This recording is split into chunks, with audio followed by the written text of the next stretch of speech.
Why is the geography of the Philippines so cool but dangerous? Seriously, just look at a map. The Philippines has one of the most unique shapes out there. It looks like someone designed it on purpose, and it's really beautiful. But why is this kind of geography dangerous? So 50 million years ago, the Philippines looked totally different. Today, it looks like this. These drastic changes happened because of tectonic plates moving around over time, splitting Pangaea into continents. Some of those land pieces drifted away and became islands, which is exactly what happened to the Philippines. Over the course of 50 million years, the geography of the Philippines kept changing until it became what we see today. Unlike most countries, the Philippines is unusual in a way that makes it unique and beautiful. Welcome to the geography of the Philippines.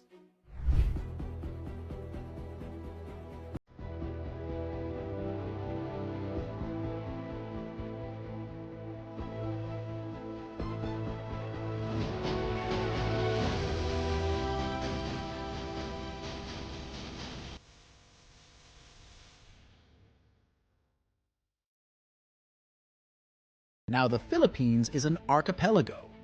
What's an archipelago? Basically, it's a group of many islands. The Philippines has over 7,000 islands, so it definitely qualifies. But if you search online, you'll get different numbers. Some say 7,641 islands, others say 7,640, and some even say 7,107. The correct number used to be 7,107, but after 2016, more than 500 new islands were discovered, bringing the total to 7,641. That's actually great news for Filipinos. Imagine finding out you have an extra 500 islands in your territory. Now let's talk about size. The total land area of the Philippines is 300,000 square kilometers.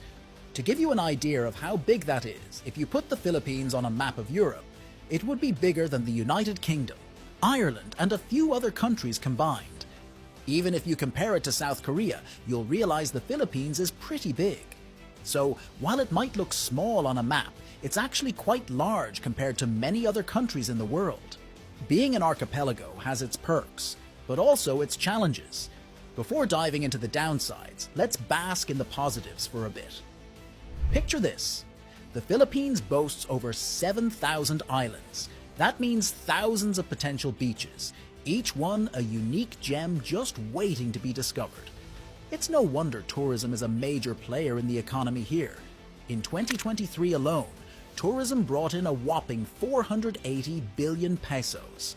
That year, the country welcomed over 5.4 million international visitors. And why wouldn't they come? The stunning coastlines offer a different adventure for every tourist. You've probably heard of Boracay, one of the most famous beaches not just in the Philippines but worldwide. Yet Boracay is just one of countless beautiful beaches scattered across this archipelago, many still untouched by the public. But it's not just about the beaches. The Philippines is a biodiversity hotspot, and that's no exaggeration. Imagine over 52,000 species of plants and animals, half of which you can't find anywhere else on Earth. That's right. Half of those species are endemic to the Philippines. This makes the country a goldmine for biodiversity research and discovery. Take mammals, for instance. The Philippines is home to around 200 species, with 100 of those being endemic. One of the most fascinating is the Philippine tarsier, or Tarsius siricta, specifically the genus Carlito. While tarsiers can be found in Indonesia and Borneo, this particular type is native only to the Philippines. When it comes to birds, the Philippines boasts 600 species, with 200 endemic ones. Reptiles? They've got over 350 species, 150 of which are endemic. Amphibians? 110 species, with 80 unique to the Philippines. The marine life is just as impressive, with 500 species of coral reefs and thousands of marine species, including over 2,000 fish species. Anyway, what makes this biodiversity so rich? The unique geography of the Philippines, of course. Being a tropical country with many isolated islands has created a haven for diverse plant and animal life. Many of these islands have remained pristine, untouched by human activity, allowing nature to thrive. Thousands of years ago, vast rainforests covered the land, laying the groundwork for the incredible diversity we see today. So the Philippines isn't just a tourist paradise. It's a crucial player in global biodiversity research, continually offering new species to discover and study, all thanks to its remarkable geography and rich natural heritage. But that was just the other side of the Philippines' geography. If that side gives hope, opportunity, and beauty, this other side gives danger and challenges to the people living in this archipelago. You see, this country is susceptible to natural disasters, meaning they are already expecting that every year they will encounter typhoons and other disasters.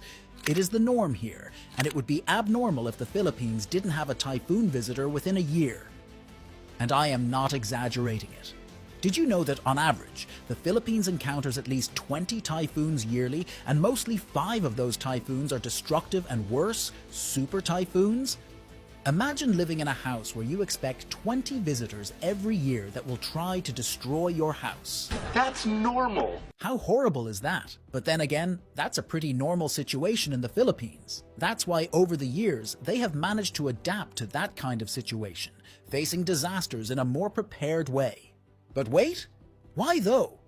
Why has this country become the natural route for typhoons? Well, the short answer is because this archipelago is within the so-called Pacific Ring of Fire. If you look at the map, this is where the Pacific Ring of Fire is located, and as you can see, it is exactly within the Philippines area. For those who don't know, the Ring of Fire, also referred to as the Circum-Pacific Belt, is a path along the Pacific Ocean characterized by active volcanoes and frequent earthquakes.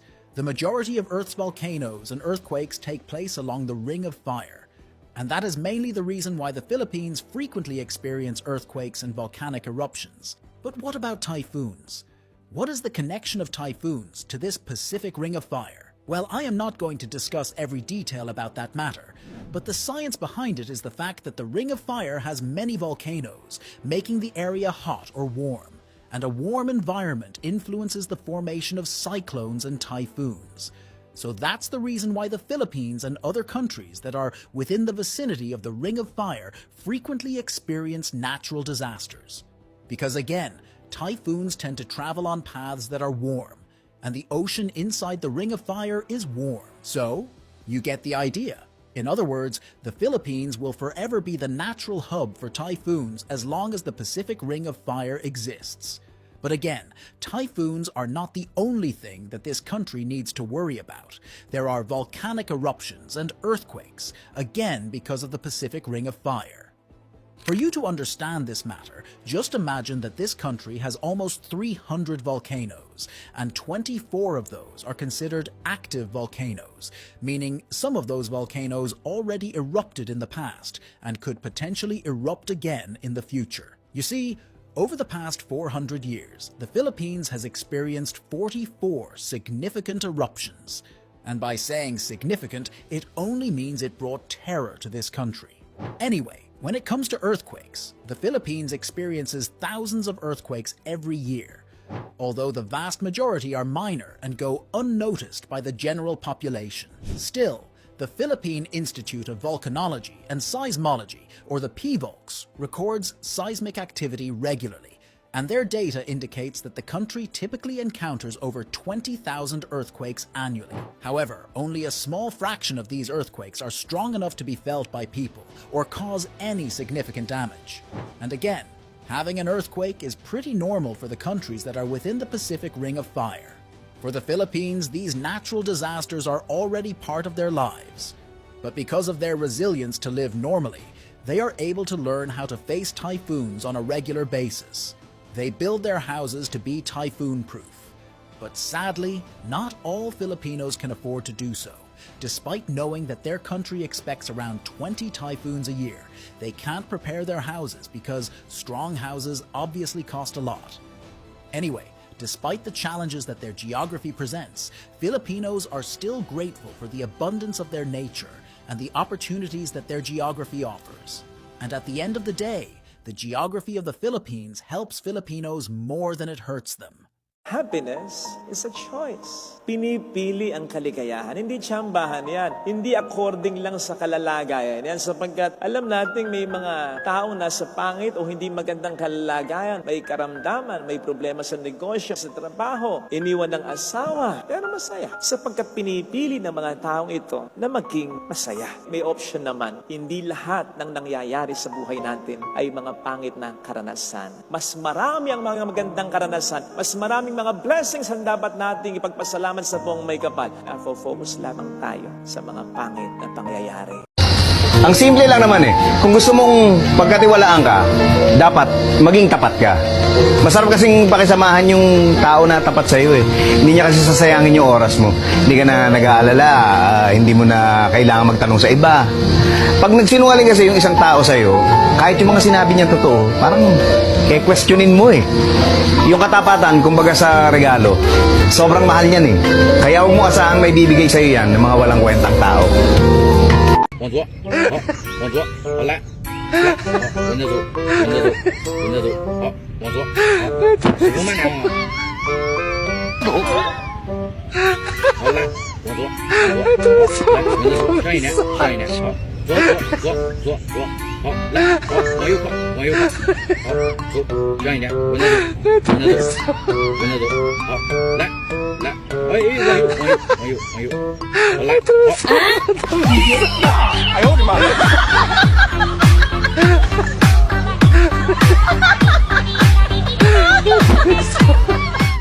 Yaya, coffee nga.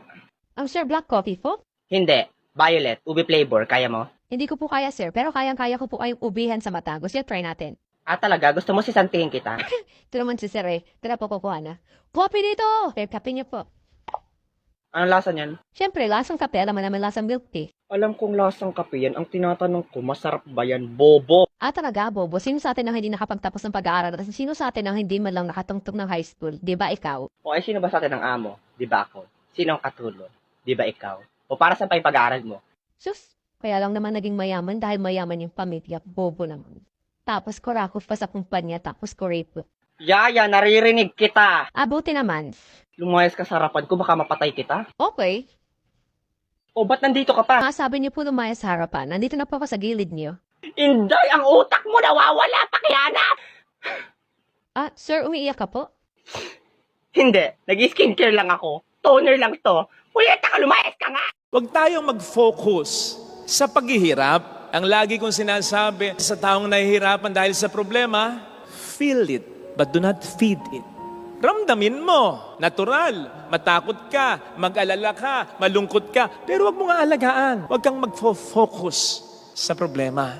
Focus on the goal. Kung may ultimate goal, may mga small goals. Yung mas maging matyaga tayo, yung mas maging masakripisyo tayo, yung mas mapalapit tayo sa Diyos, yung mas matuto tayong tumayo sa ating mga sariling mga paa, lahat ng ito kinakailangan sa biyaya at awa ng Diyos upang ma-form ang ating karakter and therefore upang ma-prepare tayo papuntang kalangitan. Hindi nga ba mas matatag ka ngayon, mas madiskarte ka ngayon, mas malapit ka ngayon sa Panginoon dahil sa mga problemang naranasan at nararanasan. Makatutulong ang ating mga sufferings diyan.